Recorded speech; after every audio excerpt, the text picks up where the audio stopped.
বছর শুরুর প্রথম দিনে সবাই মিলে চলে এসেছি একসাথে বাড়ির কাছে বং পিৎজার এই আউটলেটটাতে খাওয়া দাওয়া করার জন্য। পৌঁছেই খাওয়ার অর্ডার করে দিয়ে চারিদিকের এত সুন্দর অ্যাম্বিয়েন্সে শুরু করেছি ফটো তোলা।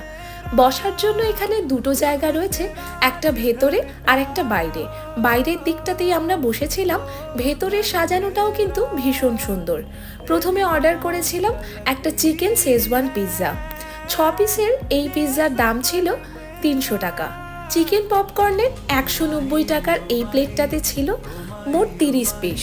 টেস্টও কিন্তু ভীষণ ভালো, তবে সাথে মেয়োনিজ দিলে ব্যাপারটা আরও ভালো জমতো। ড্রামস অফ হেভেনের প্লেটে ছিল 6 পিস চিকেন।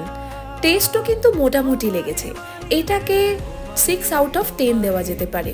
আজকে সন্ধ্যেবেলা আমাদের এই খাওয়া দাওয়া আর আড্ডা মজা শেষ করলাম কোল্ড ড্রিঙ্কস আর মকটেল দিয়ে।